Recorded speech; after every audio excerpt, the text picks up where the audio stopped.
కథావాణికి స్వాగతం. కథావాణి శ్రోతలందరికీ చెప్పాలని ఉందికి స్వాగతం. ఈరోజు నేను రచించి నా స్వరంతో వినిపిస్తున్న సాధన అనే ఒక అతి ముఖ్యమైన అత్యంత ప్రయోజనాత్మకమైన అంశాన్ని మీ ముందు ఉంచబోతున్నాను. ఇంకా నేరుగా విషయంలోకి వెళ్దాం. సాధన, ఆహా, ఎంత అందమైన అర్థవంతమైన పదమో కదా. ఎవరైనా వాళ్ళ ఆడపిల్లలకు ముచ్చటైన ఈ 3 అక్షరాల పేరును పెట్టుకుంటే ఎంత బాగుంటుంది. అర్థం పర్థం లేని ఆ పిచ్చి పిచ్చి మోడర్న్ పేర్ల కన్నా. సాధన అంటే మీకు తెలుసు, ప్రాక్టీస్ అని. మన పిల్లలకు మనం దీని గురించి చెప్పబోతే అది నేర్చుకో, ఇది నేర్చుకో, బాగా చదువుకో అని చెప్తే సరిపోతుంది కదా. మళ్ళీ ఈ సాధన గురించి ఇంతగా చెప్పటం ఎందుకు, దానికి అంత ఇంపార్టెన్స్ ఉందా అని అనుకుంటారు, మనల్ని అడుగుతారు కూడా. ఎందుకంటే ఈ కాలం పిల్లలు చాలా ఫాస్ట్ కదా. మరి వాళ్లకు అన్ని పనులు క్షణాల్లో అయిపోవాలి. అందులోనూ ఇది మిషన్ మేడ్ కాలమేమో. ఏ పని స్వయంగా మనం మన చేతులతో చేయాల్సిన పని లేదు. స్విచ్ ఆన్ చేస్తే అదే చేసుకొని పోతుంది ఎంచక్క. మన కాళ్లతో మనం నడిచి బయటికి వెళ్ళి ఏ వస్తువును తెచ్చుకోవాల్సిన పని లేకుండా ఆన్లైన్లో బుక్ చేస్తే మన కాళ్ళ దగ్గరికి అవి నడుచుకుంటూ వస్తున్నాయి. స్టైల్గా చెప్పాలంటే డోర్ డెలివరీ. దానికి అదనంగా 30 రూపాయలు ఛార్జీ చెల్లించవలసి వచ్చినా మనం పట్టించుకోం. ఎందుకంటే డబ్బంటే మనకు లక్ష్యం లేదు కదా. మరి క్రెడిట్ కార్డుని గీకితే ఎన్నంటే అని డబ్బులు పుణ్యానికి వస్తున్నట్టే ఫీల్ అయిపోతాం. అప్పుడెప్పుడో ఒక గిరీశం అనేవాడు పొగతాగిని వాడు దున్నపోతై పుట్టున్ అన్నట్టు అప్పు చేయని వాడు ఇప్పుడు ఇంకేదో అయి పుడతాడు అని కొత్త నానుడులు సృష్టించి పడేస్తాం. ఇంతకు చివరాఖరికి తేలిందేమిటయ్యా అంటే ఆధునికులం, మోడర్న్ మనుషులం అయినా మనం సుఖాలను బాగా మరిగిపోయాం అని. కానీ ఒకప్పుడు అలా కాదు. నేర్చుకోవటానికి ఎంత ప్రాముఖ్యమో సాధన చేయటానికి అంతే ప్రాముఖ్యం ఉండేది. అంతెందుకు, బుద్ధిజీవులు కాదనుకునే పశువులను చూడండి. మేత వేశాక తీరుపొడిగా పడుకొని తిన్నదాన్ని బాగా నెమరు వేసుకుంటూ ఉంటాయి. బుద్ధిజీవులైన మనుషుల కన్నా అవే నయం కదా. మనకు అన్నింటికీ తొందరే. విత్తనం నాటాక అది మొలకెత్తి వృక్షమై మనకు ఫలాలను ఇవ్వటానికి సమయం పడుతుందని, అమ్మ కడుపులో సంతాన బీజం పడ్డాక బిడ్డ బయటికి రావటానికి 9 నెలలు పడుతుందని తెలిసి కూడా ఎదురు చూసే ఓపిక మనకుండదు. ఎందుకంటే మనలో అంటే నాలో మీలో అని మాత్రమే కాదు, మనిషిలో అసహనం ఎక్కువ. సాధన విలువను గుర్తించిన వాళ్ళు మాత్రం సాధనమున పనులు సమకూరు ధరలోన అని ఏనాడో చెప్పారు. నా గర్భచ్యుతి మాత్రేణ పుత్రోభవతి పండిత అని కాళిదాస మహాకవి అంతకుముందే ఎప్పుడో చెప్పాడు. అంటే తల్లి గర్భం నుంచి బయటపడుతూనే ఎవరు పండితులు కారు అని. అంటే సాధన అవసరం అని. ఇంగ్లీష్ వాడు సైతం ప్రాక్టీస్ మేక్స్ మ్యాన్ పర్ఫెక్ట్ అని అన్నాడు. నెమరు వేయటం అనేది పశువుల పనే కాదు, మనిషి చేయాల్సిన పని కూడా అని చెప్పక చెబుతూ గురుకులాలలో వేదమంత్రాలను అంతేవాసుల చేత నోటికి వచ్చేదాకా పదే పదే వల్లెవేయించేవాళ్ళు గురువులు. చిన్నప్పుడు బట్టి పట్టినవి కంఠంలో ప్రాణం ఉన్నంత వరకు అలా గొంతులో ఉండిపోతాయి ఎవరికైనా. అందుకే ఆ రోజుల్లో ప్రాతఃసమయంలో ఆశ్రమాలలో వేదఘోష శ్రవణపేయంగా వినిపించేది. పైగా వేదాలు అపౌరుషేయాలు, అంటే ఎవరో కూర్చొని వ్రాసినవి కావు. గురుముఖత విని నేర్చుకోవాల్సిందే. వేదాన్ని పఠించేటప్పుడు ఒక్క మాత్ర కూడా, మాత్ర అంటే క్షణకాలంలో ఉచ్చరించేది. అంటే దీర్ఘం ఉన్న చోట హ్రస్వం పలికిన, హ్రస్వం పలకాల్సిన చోట దీర్ఘం పలికిన వేదాల విషయంలో మహాపాపం అంటారు. దాని నుంచి వచ్చిందే పొల్లు పోకుండా అనే పలుకుబడి. సాధనకు మరో మంచి ఉదాహరణ విలువిద్య. ఆనాటి క్షత్రియ కుమారులైన శిష్యులకు ద్రోణాచార్యుడు వంటి గురువులు బాణాలు వేయటంలో శిక్షణను ఇవ్వటానికి ఎంతో శ్రమించేవాళ్ళు.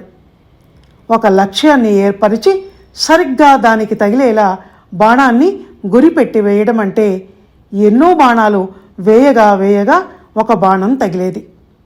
అలా రోజు సాధన చేయగా చేయగా ఆ తర్వాత అన్ని బాణాలు వేయాల్సిన అవసరం ఉండేది కాదు. రాముడిది అందుకే ఒకే బాణం అయింది.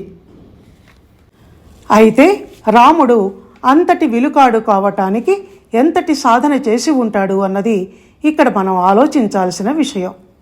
రాముడు అయినా మామూలు మనుషులమైన మనమైనా సాధన ద్వారానే దేన్నైనా సాధించగలం. సాధన చేసేటప్పుడు గజనీ మహమ్మద్ దండయాత్రల్లా మనకు ఎన్నో ఫెయిల్యూర్స్ని ఎదుర్కోవలసి వస్తుంది.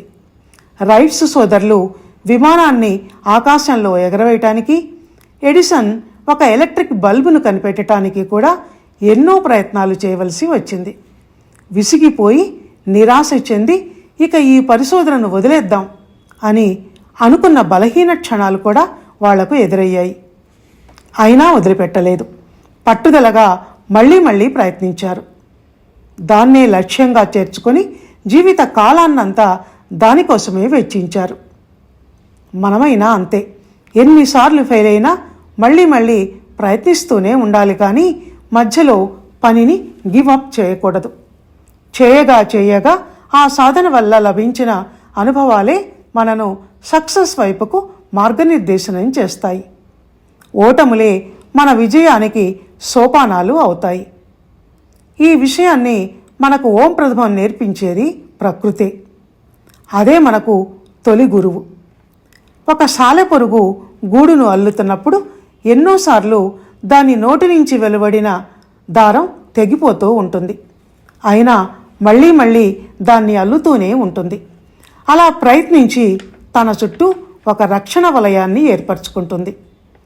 ఆహారాన్ని నిల్వ చేసుకోవటానికి వరుసగా ఒకదాని వెంట ఒకటి ప్రయాణం చేసి వెళ్లే చీమలు మనం ఒకసారి చీపురుతో ఊడ్చి చెదరగొట్టినా మళ్ళీ అంతలోనే ఒకటై ప్రయాణాన్ని కొనసాగిస్తాయి. ఒక చిన్న పిపీలికం నుంచి బ్రహ్మాండం వరకు ఇదే పద్ధతి. సృష్టి అంతే, అంతం మళ్ళీ ఆరంభం. ఇదే కదా సృష్టి ధర్మం, ప్రకృతి ధర్మం. అందుకని ఈ సాధన అనేది నిరంతరం కొనసాగేది అని మనం తెలుసుకోవాలి. శ్రమించే తత్వాన్ని, విసుగును జయించే సహన శక్తిని, ఎంతకాలమైనా ఎదురుచూస్తూ ఉండగల వెయిట్ అండ్ సీ పాలసీని అలవరుచుకోవాలి. అప్పుడే అసాధ్యం కూడా సుసాధ్యం అవుతుంది. కానీ ప్రారంభంలో మనం అనుకున్నట్టు ఈనాటి యువతకు ఓర్పు ఉండటం లేదు. ఓర్పు లేకపోతే నేర్పు ఉండదు కనుక పని నిపుణత కలికంలోకి కూడా కనిపించకుండా పోతోంది. దానివల్లే వ్యక్తిగతంగా వాళ్లకు, సమాజపరంగా అందరికీ ఎంతో నష్టం జరిగిపోతోంది.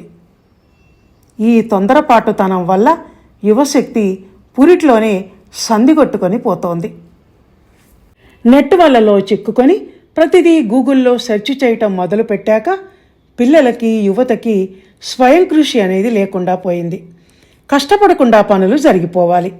అన్నప్రాసన నాడే ఆవకాయ తినేసేయాలి అనుకోవటంతో, ప్రత్యక్ష గురువులు అంటూ లేకపోవటంతో వల్లె వేయటం, బట్టియం పట్టటం, అక్షరాలు దిద్ది వాటిని బుర్రలో అక్షరం చేయకపోవటంతో నేటి పిల్లల నూతన విద్యా విధానం గాలివాటు వ్యవహారంలా మారిపోయింది. ప్రస్తుతం పనైపోతే చాలు అన్న తాత్కాలిక ప్రయోజనంతో పబ్బం గడుపుకోవటానికి అంతర్జాలాన్ని నమ్ముకోవటంతో నిఘంటువులు, ఎక్కాల పుస్తకాలు, అగణితులుగా మనల్ని తయారు చేయగల గణిత శాస్త్రాలు ఇవన్నీ అటక మీద ఎక్కడో దుమ్ము కొట్టుకొని చిరిగి శిథిలావస్థకు చేరుకుంటున్నాయి. అవైనా ఉన్నాయా? అసలు ఇప్పుడు ఇళ్లలో అటకలున్నాయా అని శ్రోతలు ఇప్పుడు నన్ను మీరు ప్రశ్నలు వేయకండి. మీకు పుణ్యం ఉంటుంది. ఎందుకంటే అలాంటి గొట్టు ప్రశ్నలకు నేను సమాధానాలు చెప్పలేను. దాని భావాన్ని, నా మాటల్లోని ఆంతర్యాన్ని మాత్రం గ్రహించండి చాలు. ఇక కారు డ్రైవింగ్ విషయానికి వస్తే, క్లచ్, బ్రేక్, గేరు వంటి ప్రాథమిక విషయాలను మాత్రం ఇన్స్ట్రక్టర్ దగ్గర నేర్చుకొని ఇంటి చుట్టూ 4 చక్కర్లు కొట్టి పర్ఫెక్ట్ అనుకొని ప్రాక్టీస్ మాటను మర్చిపోయి రోడ్డు మీద వేగంగా దూసుకోపోతూ యాక్సిడెంట్లు చేసి జనాన్ని చంపే కుర్రకారు జోరును కొంతైనా తగ్గించటానికి వాళ్ళకి సాధన సాధన సాధన అనే మంత్రాన్ని నేర్పటానికి ఏం చేయాలో నాతో పాటు మీరు ఆలోచించండి. ప్రాక్టీస్కి షార్ట్ కట్లు ఉండవని వాళ్ళకి కాస్త గట్టిగానే చెప్పేద్దాం, మొహమాట పడకుండా. ఇదండి సాధన గురించి ఈరోజు నేను మీకు చెప్పటానికి ప్రిపేర్ చేసిన అంశాలు. మరో మంచి అంశంతో మళ్ళీ కలుసుకుందాం. అందాక సెలవు. ధన్యవాదాలు.